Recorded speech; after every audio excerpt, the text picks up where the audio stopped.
بسم اللہ الرحمن الرحیم۔ السلام علیکم دوستو، آپ دیکھ رہے ہیں منا بھائی ٹی وی اور میں ہوں آپ کا ہوسٹ ذیشان۔ دوستو، پاکستانی جاسوس سرفروش کی کہانی سلسلے کی 23ویں قسط کے ساتھ آپ کی خدمت میں حاضر ہیں۔ دوستو، پچھلی ایک ساتھ میں آپ نے جانا کہ کس طرح جمال بھائی انڈین ایئر فورس کی بیس ہلواڑہ پر کامیاب جاسوسی مشن کے بعد واپس بھٹنڈا کے قرب میں واقع گاؤں میں بکرمجیت سنگھ کی حویلی پر پہنچے اور پھر وہاں ظہیر شیخ اور جمال بھائی کے درمیان ہلکی پھلکی بھائی چارانہ گرمی یا جسے چھوٹی موٹی لڑائی کہیں وہ بھی ہوئی۔ اس کے بعد اگلے 2-3 دن تک کوئی خاص واقعہ رونما نہ ہوا، لیکن ایک رات اچانک جمال بھائی نے ظہیر شیخ کو آدھی رات کو کوٹری سے باہر جاتے دیکھ لیا اور پھر جمال بھائی پر انکشاف ہوا کہ ظہیر شیخ بکرمجیت سنگھ کی بہن سندری کے ساتھ سچی محبت میں گرفتار ہو چکے ہیں، اور اسی محبت کے ہاتھوں مجبور ہو کر اور سندری کے اصرار کرنے پر ظہیر شیخ نے اگلی رات پرمندرا بوا کے کمرے میں سندری سے ملنے کا وعدہ بھی کر لیا۔ اگلی رات جب ظہیر شیخ اپنی محبوبہ سے ملنے کے لیے روانہ ہوئے تو جمال بھائی نے سونے کی کوشش کی، لیکن انہیں ایک عجیب اضطراب نے گھیر لیا اور وہ ظہیر شیخ کو خطرے میں بھانپ کر ظہیر شیخ کی مدد کے لیے اس کے پیچھے روانہ ہوئے۔ آگے کے واقعات جانتے ہیں جمال بھائی۔ سامنے بڑے سے دالان میں 3 دروازے دکھائی دے رہے تھے جو اس وقت کھلے ہوئے تھے۔ حویلی کے باسیوں کی خوابگاہوں تک شاید انہی دروازوں سے جانا پڑے گا۔ خدا جانے ظہیر کی منزل ان میں سے کون سا کمرہ تھا۔ تبھی میری نظر ایک طرف موجود زینے پر پڑی جو اوپری منزل کی طرف جا رہا تھا۔ میرے ذہن میں ایک چھناکا سا ہوا۔ ایسی چوری چھپے ملاقاتوں کے لیے چوبارہ ہی شہرت رکھتا ہے۔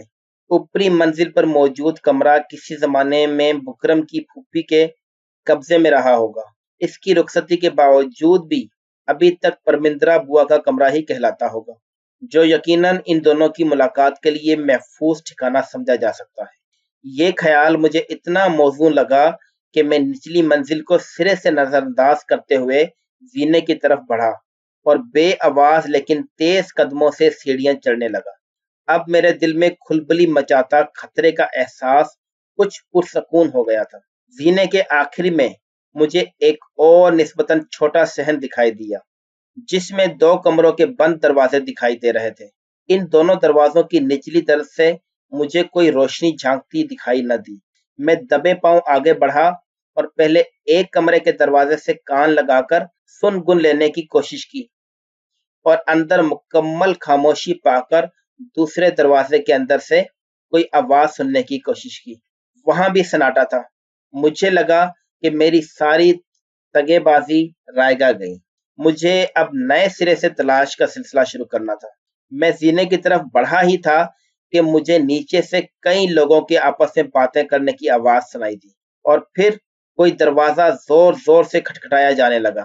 میرا دل زور سے دھڑکا۔ یہ کیا آفت آ گئی؟ تبھی مجھے کسی عورت کی بھاری تحکم بھری آواز سنائی دی، دروازہ کھول سندری، میں جانتی ہوں تو اس مسئلے کے ساتھ اندر ہو۔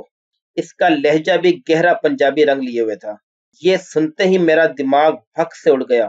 تو یہ عورت ظہیر کے مذہب سے بھی واقف ہے؟ یعنی معاملہ میرے اندازے سے زیادہ خطرناک ہے۔ ظہیر کی زندگی سخت خطرے میں ہے۔ اب کیا ہوگا؟ مجھے کیا کرنا چاہیے؟ میں نے زینے سے جھانک کر دیکھا تو باورچی خانے کے ساتھ والی نسبتاً بڑی کوٹری کے بند دروازے کے عین سامنے ایک دراز قامت بھاری بھرکم ادھیڑ عمر عورت کھڑی نظر آئی۔ اس کے عقب میں دہی لباس میں 2 بندے اپنی اپنی شاٹ گن دروازے کی طرف تانے کھڑے تھے۔ ان میں سے ایک فوراً تھا۔ اس کے ساتھ جوان سال لیکن معمولی شکل کی ایک اور عورت کھڑی تھی جو اپنے لباس اور حلیے سے نوکرانی دکھائی دے رہی تھی۔ مجھے اندازہ لگانے میں دیر نہ لگی کہ وہ دبنگ عورت وکرم سنگھ کی بیوی پریتو ہے، جو سندری کے بیان کے مطابق نیند کی گولی کھا کر ہر روز انٹا گفیل ہو جاتی ہے، لیکن اس وقت تو وہ سکھنی کسی وحشی شیرنی کی طرح بکھری دکھائی دے رہی تھی۔ اسے اس کوٹڑی میں ظہیر اور سندری کی موجودگی کا پختہ یقین ہوگا، تبھی وہ ظہیر کو بھی سنانے کے لیے پنجابی کے بجائے ہندی کو ذریعہ اظہار کے طور پر استعمال کر رہی تھی۔ لیکن پھر اشتعال بڑھنے پر وہ ظہیر اور سندری کو اپنی مادری زبان میں گالیاں بکتے ہوئے دھمکی دینے لگی کہ دروازہ نہ کھلا تو توڑ دیا جائے گا، اور پھر بکرم سنگھ آ کر دونوں کے ٹوٹے ٹوٹے کر دے گا۔ میں سخت اضطراب کے باوجود فیصلہ نہیں کر پا رہا تھا کہ کیا کروں۔ آخر میں اس نتیجے پر پہنچا کہ مداخلت کے بجائے فی الحال صورتحال کا رخ دیکھنا چاہیے۔ اسی اثنا میں حلیے سے ملازمہ دکھائی دینے والی عورت چکنا کر بولی، سردارنی جی انہاں نو انج سمجھ نہیں آنی، دروازہ توڑوا دیو۔ لیکن پریتو بھابی نے اس کی بات پر توجہ دینے کے بجائے جھڑک کر اسے خاموش رہنے کا حکم دیا اور دروازے کی طرف دیکھ کر ایک بار پھر گرجی، سندری دروازہ کھول ورنہ اچھا نہیں ہوگا تیرے حق میں۔ تبھی مجھے اندر سے سندری کی آواز سنائی دی۔ وہ بلند آواز اور ٹھوس لہجے میں کہہ رہی تھی، بھابو مینوں اپنی کوئی فکر نہیں، پر ظہیر اتے ہاتھ چکن تو پہلا میری لاش گرانی پوے گی تانوں۔ جواب میں اسے پریتو بھابی کی مزید گالیاں سننی پڑی۔ وہ ساتھ ساتھ ظہیر کو بھی کوسنوں اور مغلظات سے نواز رہی تھی۔ تبھی اندر سے سندری نے ایک بار پھر مضبوط لہجے میں کہا، بھابو میں دروازہ کھول رہی ہوں، پر میں واہ گرو کی سوگند کھا کر کہتی ہوں کہ میں ظہیر پر بری نظر رکھنے والے کی آنکھیں نکال لوں گی، پھر چاہے وہ کوئی بھی ہو۔ یہ سنتے ہی میں خود کو مزید نہیں روک سکا اور تیزی سے سیڑھیاں اترنے لگا۔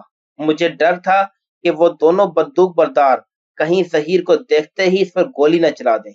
میں تماشائی بن کر اس کے مرنے کا انتظار کیسے کر لیتا۔